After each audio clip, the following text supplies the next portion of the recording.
Gostaria de saudá-los com a gloriosa paz do Senhor Jesus Cristo. Privilégio estarmos juntos nesse primeiro domingo do mês de agosto. Como eu disse pela manhã, todos nós somos desafiados nesse mês a participarmos das atividades que são dirigidas pelos jovens da nossa igreja.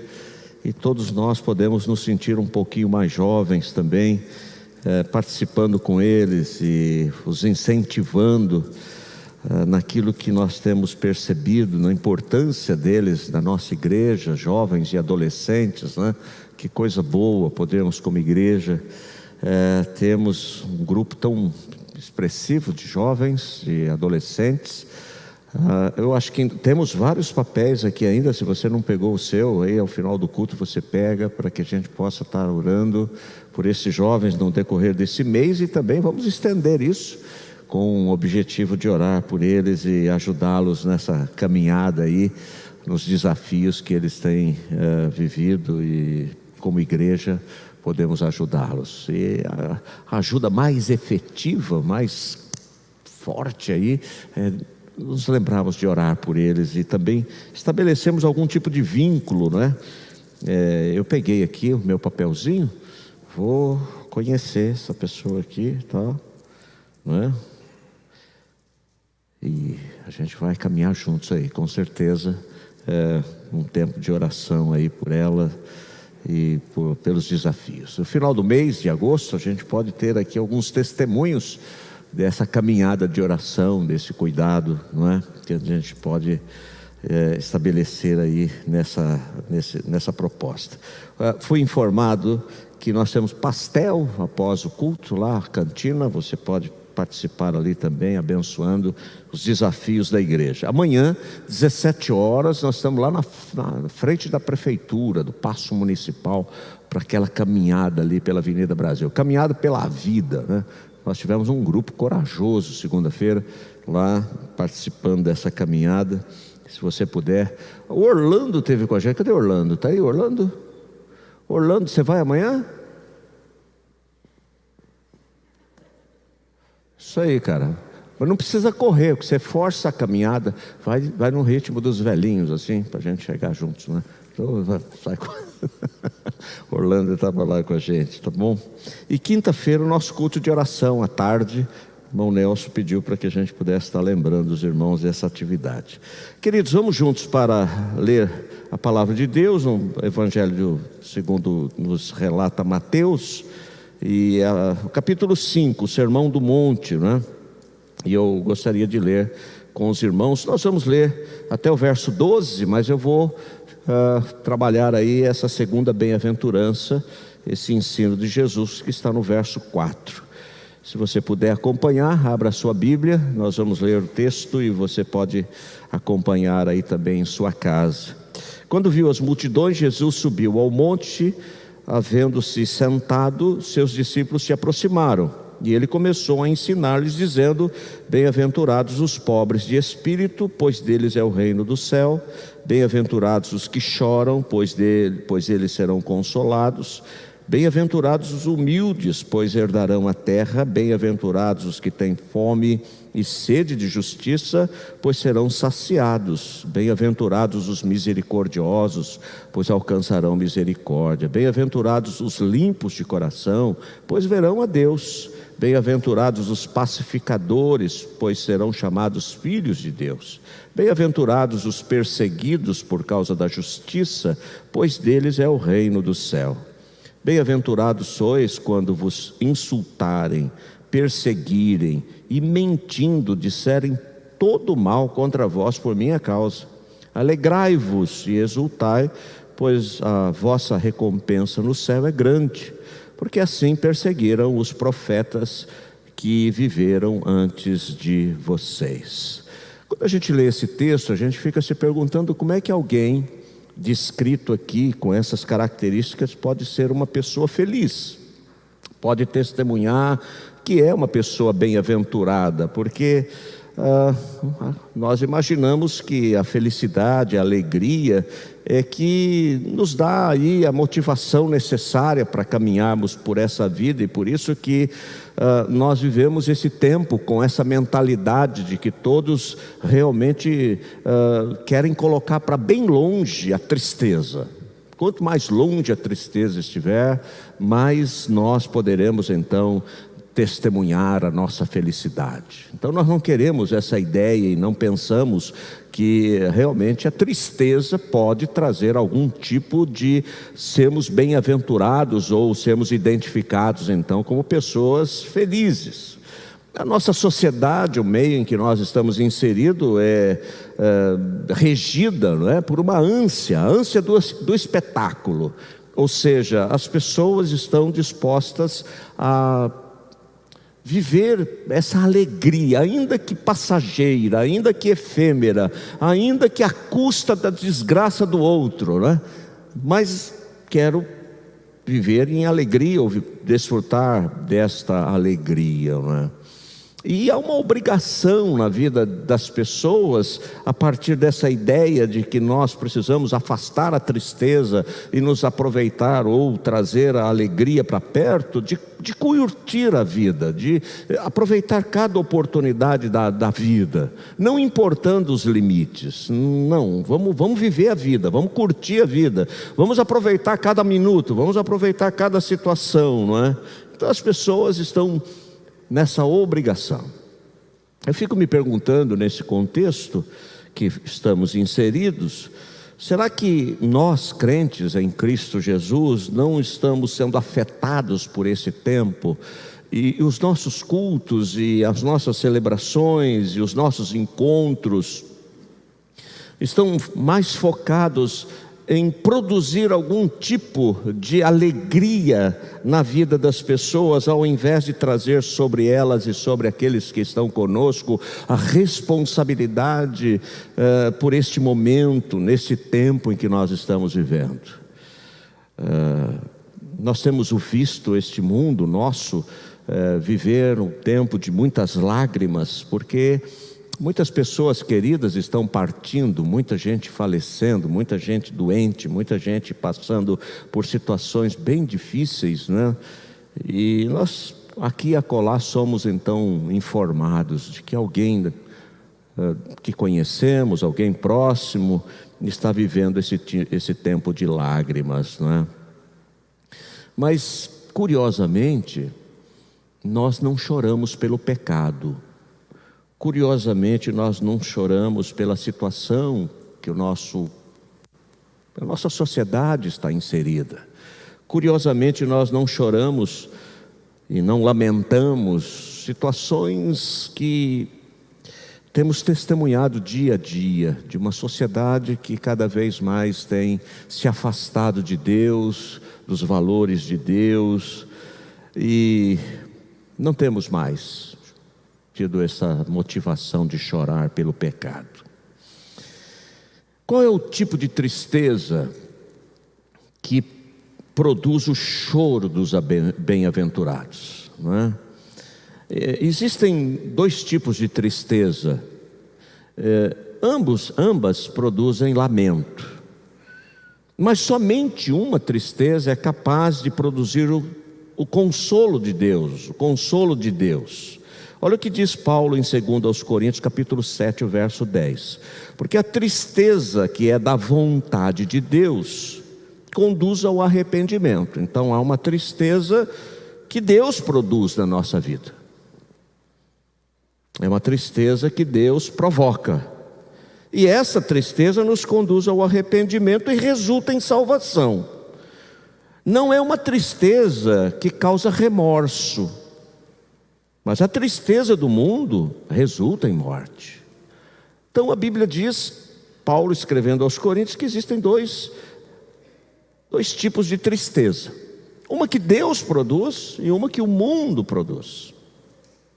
Então uma pessoa pode chorar desesperadamente a morte de um animal de estimação.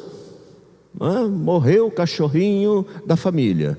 E aquela pessoa posta no Facebook, no Instagram, e manda mensagem. E às vezes a gente fica em crise, porque alguns animais têm nome de humanos, né?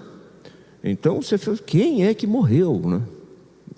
Foi um cachorro, mas o cachorro chamava Alfredo, né? Quem é esse Alfredo? Alfredo é o cachorro da família, né? Então tem um negócio assim, né? Uns nomes assim. E a gente... Mas a tristeza está ali presente pela morte de um animal. Há uma tristeza que alcança o ser humano pela solidão. Pessoa solitária na vida é uma pessoa triste, é uma pessoa desanimada, é uma pessoa que vida, dor, azar, né? Não está muito curtindo a vida, né? Há uma tristeza provocada pelo desânimo, pelo amor não correspondido, né? Um rompimento de uma relação, não é? A tristeza pela morte de uma pessoa, de alguém que amamos, não é? Mas essa tristeza não produz a vida eterna, entende isso? Você pode viver a sua vida toda triste, você pode chorar a sua vida toda, você pode ter momentos assim de lamento muito profundo, mas essa tristeza não trará a vida eterna. É isso que Paulo está dizendo aqui. Paulo está dizendo que existe uma tristeza, mas essa tristeza que muitas pessoas vivem não produz vida, não traz alegria da bem-aventurança.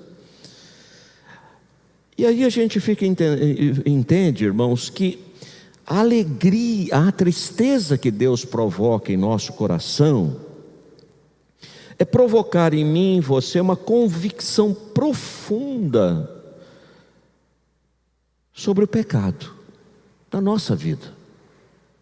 O Espírito Santo de Deus vai trabalhar em mim para que eu sinta o peso de uma tristeza enquanto não me ver e não reconhecer o meu pecado, o meu afastamento de Deus,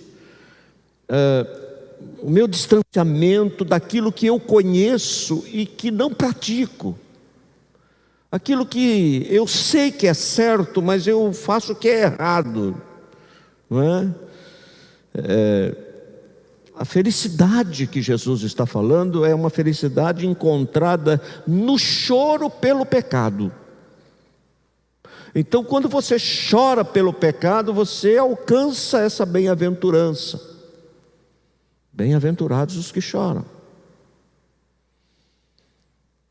É curioso, às vezes, você perguntar para uma pessoa como é que foi a conversão dela, como é que ela chegou ao encontro com Cristo, como é que ela foi inserida na igreja, como é que ela chegou a essa conclusão. Normalmente a gente ouve algumas pessoas dizendo assim: eu tinha um problema sério no meu casamento e estava quase para me separar. Aí cheguei aqui na igreja, alguém se prontificou a me ajudar, aconselhamento e tal, a gente restaurou o nosso relacionamento. Aí você pergunta para outra pessoa diz assim: rapaz, eu estava à beira da morte, o médico me desenganou, eu saí de lá do consultório, o médico falou: você tem X de vida. É curioso que a gente ouve esses testemunhos, mas a gente não ouve alguém dizer assim: eu cheguei aqui na igreja e fui colocado diante de Deus, da santidade de Deus, do amor de Deus, e eu me vi como um pecador miserável.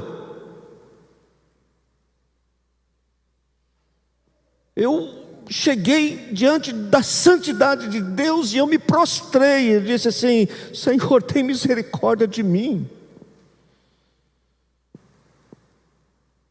A gente ouve o testemunho da cura, a gente ouve o testemunho, mas a gente não ouve alguém dizer assim: olha, aquele dia, aquele momento, aquele encontro mudou a minha vida, porque eu percebi que eu estava caminhando para o inferno e a graça de Deus me alcançou. tristeza que resulta na salvação é a tristeza sobre o pecado, porque essa tristeza nos leva ao arrependimento. Veja o que diz Tiago, o capítulo 4, o verso 8 e 10. Aproximem-se de Deus e Ele se aproximará de vocês. Lavem as mãos, pecadores, purifiquem o coração, vocês que têm a mente dividida, que haja lágrimas, lamentação e profundo pesar, que haja choro em vez de riso e tristeza em vez de alegria. Humilhem-se diante do Senhor e Ele os exaltará. Uau! Que mensagem é essa, pastor? Não vai ficar ninguém acompanhando o canal. A turma vai rapar fora, porque uma mensagem assim não agrada, politicamente não dá para você falar que as pessoas precisam se purificar, que as pessoas precisam chorar, que as pessoas precisam se lamentar, que as pessoas precisam se vestir de pano de saco e sentar sobre a cinza. Não dá certo isso. Essa mensagem não agrada. Não vai ter ninguém curtindo isso, não vai ter, porque rapaz, está contrário o que a gente ouve, contrário o que a gente...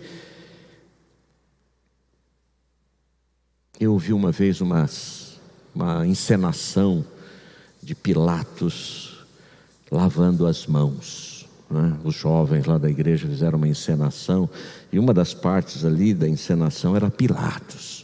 E aí deram uma bacia para Pilatos lavar a mão, e Pilatos lavava a mão,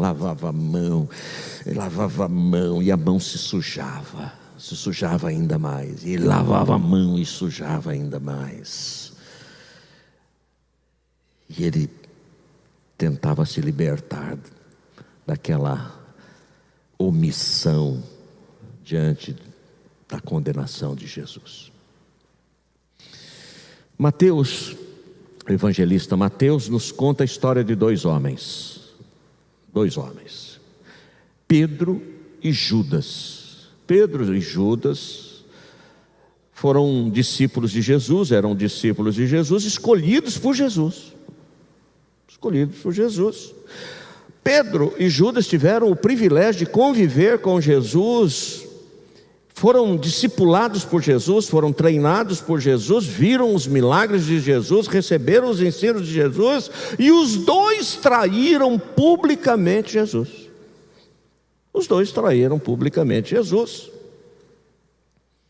Ambos tiveram as suas próprias consciências devastadas pelo sentimento de culpa.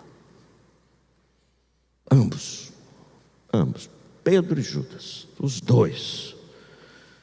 Mas apenas um, nos conta o escritor sagrado, experimentou o choro dos bem-aventurados. Apenas um. Pedro saiu depois de ter traído o mestre e chorou o choro dos bem-aventurados, diz Mateus 26:75. Então Pedro se lembrou das palavras de Jesus: antes que o galo cante, você me negará 3 vezes. E saiu dali chorando amargamente. Naquele momento os olhos de Pedro são abertos, e ele pôde compreender o amor de Jesus por ele. Ele pôde entender que ele estava negando aquele que incondicionalmente demonstrou amor por ele, por todas as pessoas. E ao invés de condená-lo, ao invés de julgá-lo, ele morre na cruz. Ele não exclui Pedro, ele não tira Pedro daquela decisão de morrer pelos pecadores, inclusive Pedro e todos nós. Judas,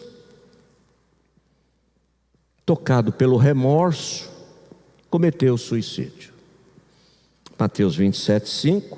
Então Judas jogou as moedas de prata no templo e saiu e se enforcou. Judas, como Pedro, sentiu uma tristeza profunda na alma. A culpa terrível. E essa culpa, irmãos, é passível de acontecer com qualquer ser humano. Porque quando a nossa consciência é despertada em relação às nossas ações, às nossas práticas, às nossas palavras,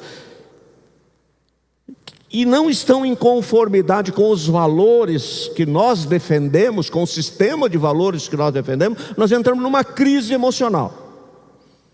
Nós sentimos um peso, nós sentimos assim a nossa consciência arder, nós somos consumidos por isso. Só que Judas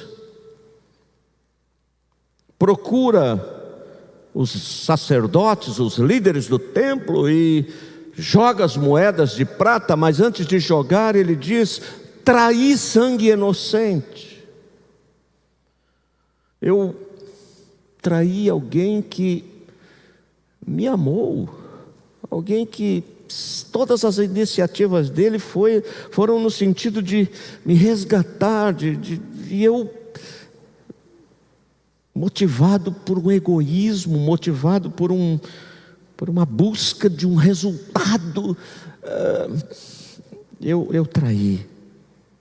Talvez a confissão que ele faz aos sacerdotes, baseado em Deuteronômio capítulo 27, verso 5, de uma confissão que ele faz de ter derramado sangue inocente, pudesse levar os sacerdotes a ajudá-lo, ou determinar então que ele também fosse morto por isso, como a lei prescrevia. Mas os sacerdotes disseram: isso é um problema seu.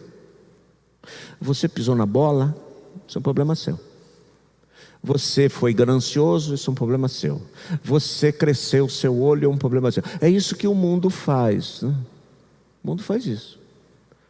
Ele oferece as possibilidades, ele oferece todas as possibilidades, e quando há algum tipo de reação: rapaz, mas onde que eu me meti? Problema seu. Quem mandou você se meter nisso? É isso que o mundo faz. E aqueles líderes religiosos viraram as costas. É interessante que eles pegam aquelas moedas e compram um campo para um cemitério. Uma ação social para aplacar a angústia do coração daqueles que subornaram. A gente gastou esse dinheiro, compramos um campo aqui para fazer um cemitério, para enterrar indigente, enterrar gente que não sabe. Nós somos bons. Viu como nós somos bons? Compramos um cemitério. O principal motivo, irmãos, para chorarmos, ou para chorar, deve ser o nosso pecado. Eu não sei se você já teve essa experiência de chorar aos pés do Senhor. Uma luta, uma angústia, aquele sentimento, aquela vontade que tenta te vencer, e você está lutando com as suas forças e você não consegue, e aí você se prostra diante do Senhor, diz: Senhor, tem misericórdia de mim. Davi, no Salmo 51, ele nos conta a respeito do seu momento com Deus, aonde ele confessa o seu pecado. E o verso 1 diz assim: tem misericórdia de mim, ó Deus, por teu amor, por tua grande compaixão, apaga as minhas transgressões. Davi pede que Deus apague as suas transgressões e pecados. Ele reconhece o seu pecado. Isso não é apenas uma prática religiosa, mas ele olha para dentro de si e ele percebe que esse mal, que esse pecado estava presente, enraizado no coração dele. Ele diz assim: pois eu conheço bem os meus erros, e o meu pecado está sempre diante de mim. Contra ti eu pequei, somente contra ti, e fiz o que detestas. Tu tens razão quando me julgas. Estás certos quando me condenas. O que tu queres é um coração sincero. Salmo 51, os versos 3, 4 e 6. Davi sabia que o pecado dele tinha atingido Deus. Antes de ser contra Betseba, Urias, todo aquele enredo ali de traição, de morte, ele sabia que era contra Deus o pecado. E Davi sabia que Deus podia castigá-lo, e que Deus não estaria errado em castigá-lo. Deus não estaria errado nisso. E ele também sabia que Deus espera de cada um de nós um coração sincero, arrependido. Olha o que diz o verso 16 e 17.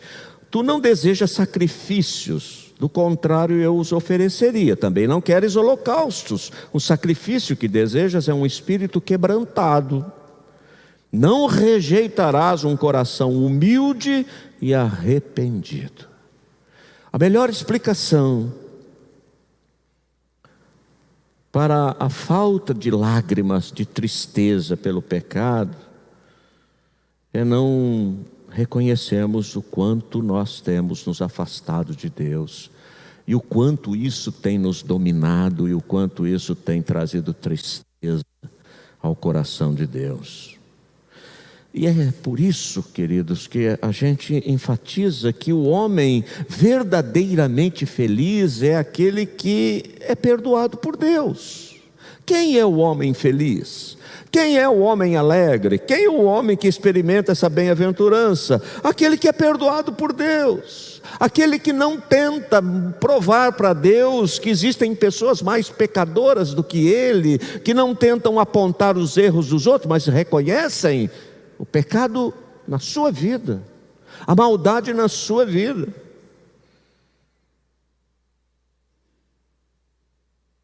Interessante que Davi não tenta argumentar com Deus dizendo assim: também, né, Deus, uma mulher tomando banho de tarde, quem é que aguenta?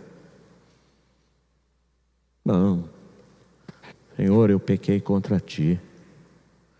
Não foi ela, foi eu, é a maldade que habita em mim, não é? Olha o que diz o Salmo 32, 1, próprio Davi: feliz aqueles cuja maldade Deus perdoa e cujos pecados Ele apaga. E como é que Deus abençoa um homem assim? Como é que Deus nos abençoa? Quando nós nos arrependemos de um modo bíblico, sadio, temos consciência do nosso pecado. E isso só é possível através de um autoexame, de uma confissão. E a gente pode pedir ajuda, que o Espírito Santo nos ajude a entender os pecados que nós carregamos, que muitas vezes são de estimação. E a gente acha que isso não tem nada a ver, não. Aliás, lá no inferno eu acho que vai ter um monte de plaquinha assim: não tem nada a ver, não pega nada, aproveita a vida. Eu acho que vai ter um monte de plaquinha no inferno assim. Vai olhar assim, nossa, não tem nada a ver, tá aqui, né? Porque tudo não tem nada a ver. Não, isso aí não tem problema não. A alegria dos que choram por causa dos seus pecados provém do consolo que receberão. Bem-aventurados os que choram, pois serão consolados. São aqueles que descobriram que os seus problemas não estão do lado de fora. O seu problema, quero te dizer uma coisa, você está acompanhando também, você acha que é o seu marido. Não. O seu problema não são os seus filhos. O seu problema não é o seu casamento. Os nossos problemas estão dentro de nós. E esse exercício é terrível, porque a gente costumou o tempo todo dizer que a culpa é do outro, né? Mas do lado de dentro está a nossa luta, a nossa batalha, dentro de nós. Então não é o bairro que você mora, não é a casa que você mora, não é a esposa que você tem.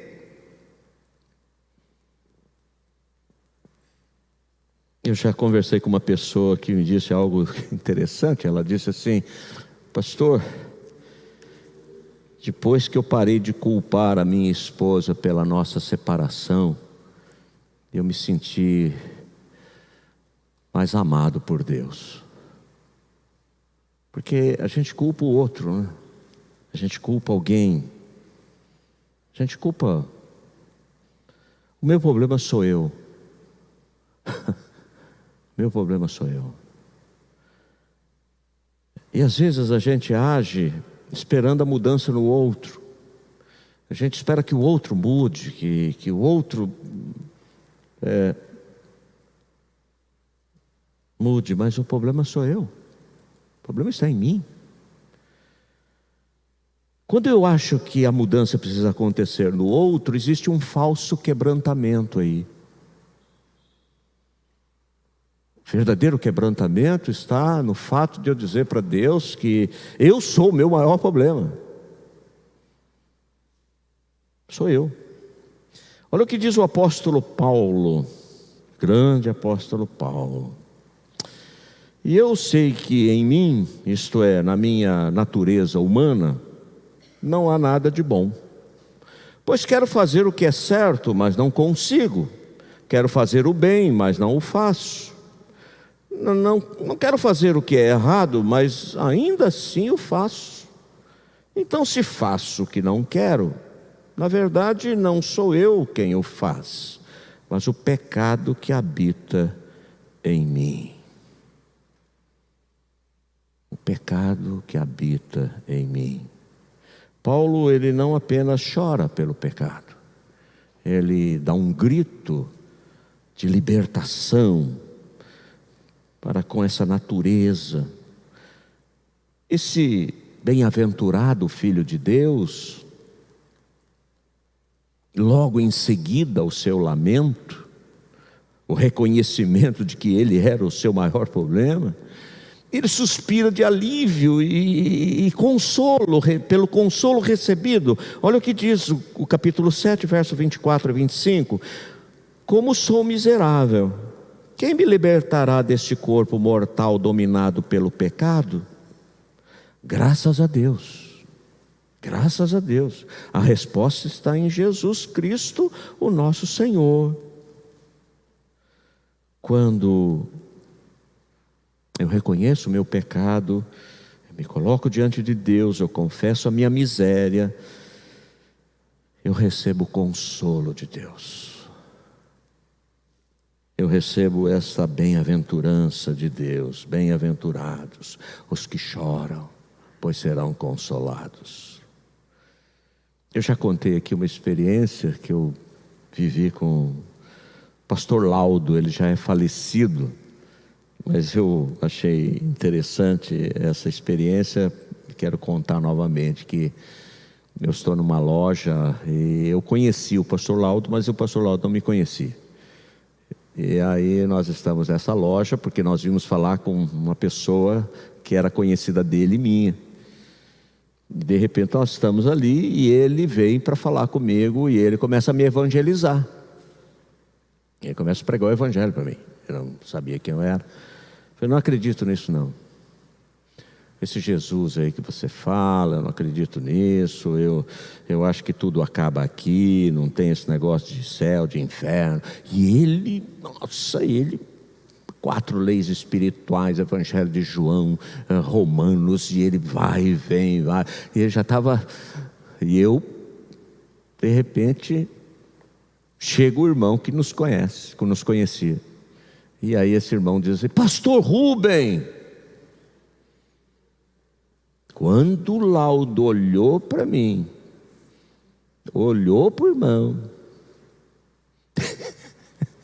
ele se colocou e disse, você é um miserável pecador. Eu falei, sou mesmo. Sou um miserável pecador. Como é que você... E aí abracei ele e tal. Sou um miserável pecador, é isso mesmo. Não é o apóstolo Paulo só não, sou eu também. Estou aqui, nessa lista aqui. Estou junto aqui. Só Jesus pode nos consolar, derramando a sua graça sobre nós, porque Ele morreu pelos nossos pecados. Chorar pelo pecado é um privilégio de quem foi alcançado pela graça de Deus. Os olhos da igreja não podem estar enxutos. Nós temos motivos para chorar, temos motivo para nos colocar diante de Deus, intercedendo por um avivamento no meio do povo de Deus, um despertamento, uma coragem que vem do Espírito sobre nós, uma motivação de fazermos mais do que temos feito. O choro, porque muitas vezes as questões que nos separam são meramente fruto do nosso egoísmo. As fofocas que surgem, que vão nos separando, as coisas que vão acontecendo e que vão enfraquecendo a comunhão dos santos. Coisas pequenas, coisas muito pequenas,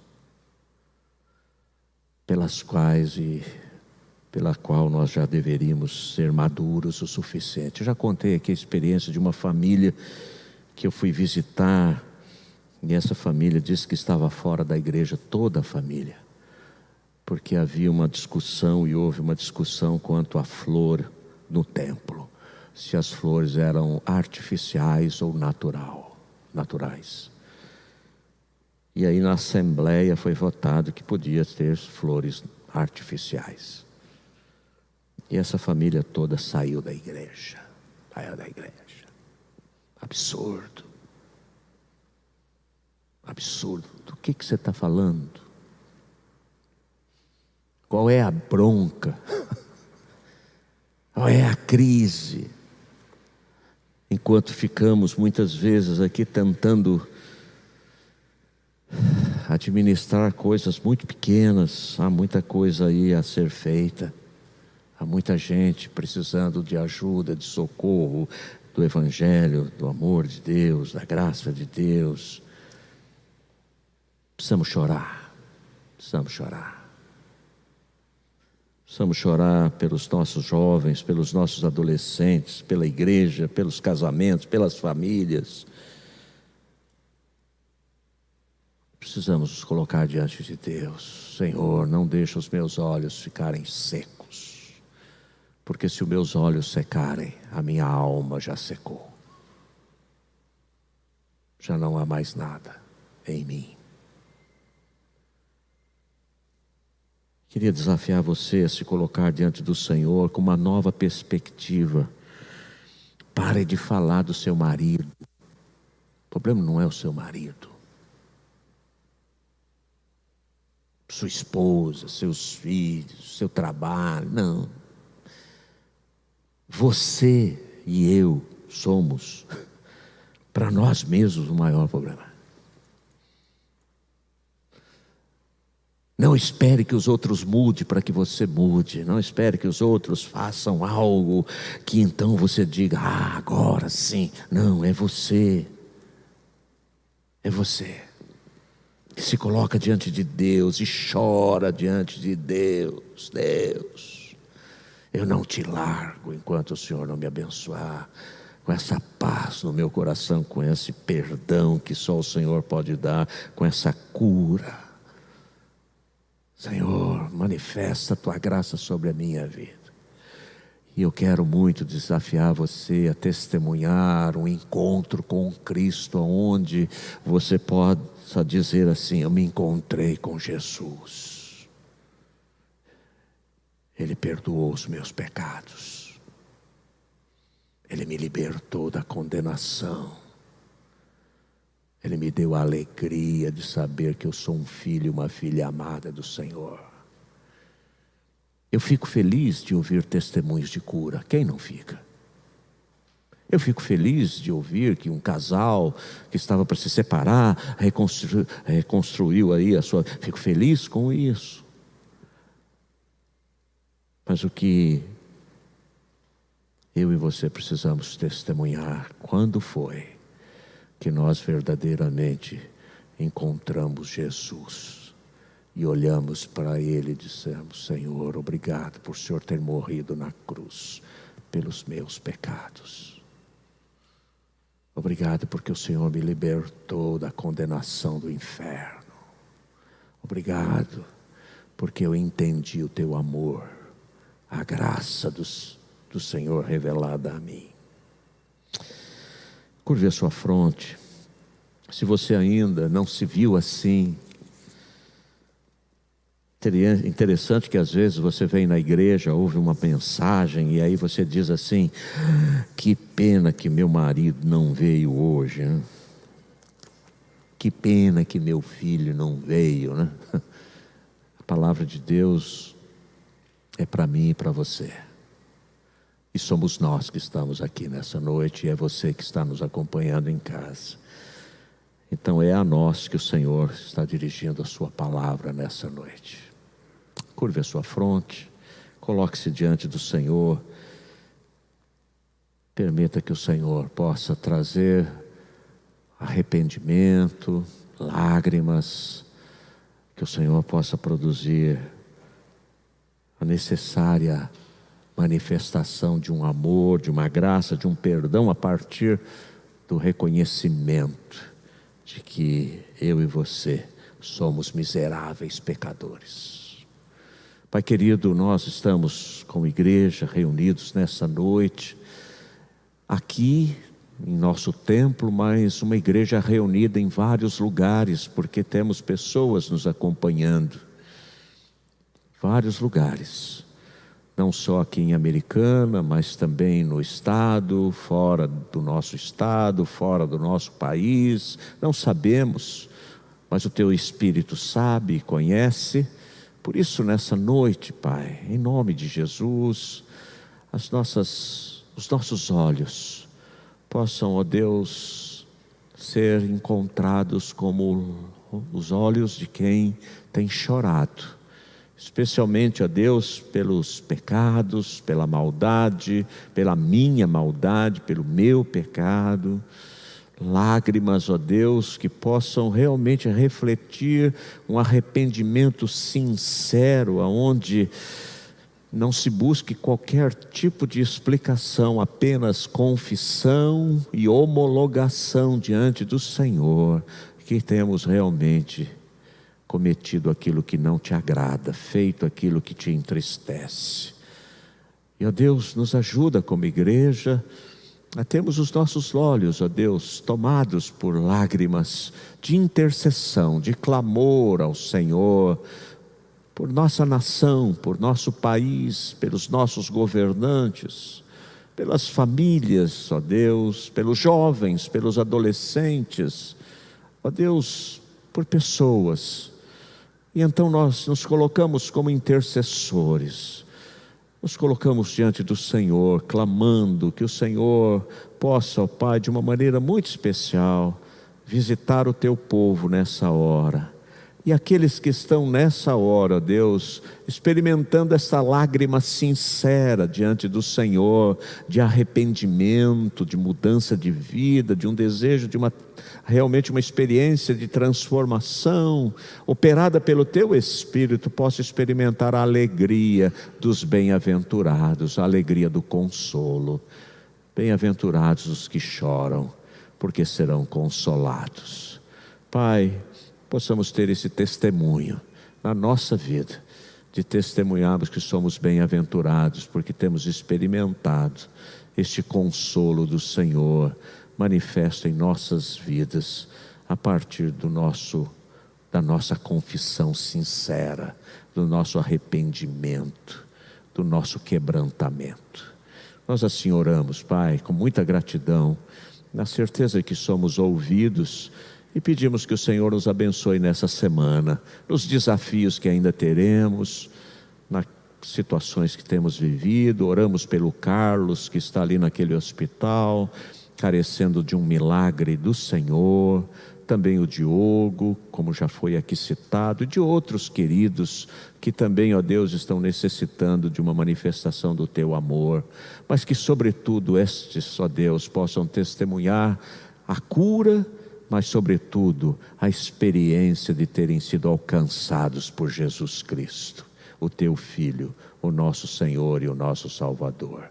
É assim que oramos agradecidos em nome de Jesus. Amém. Amém.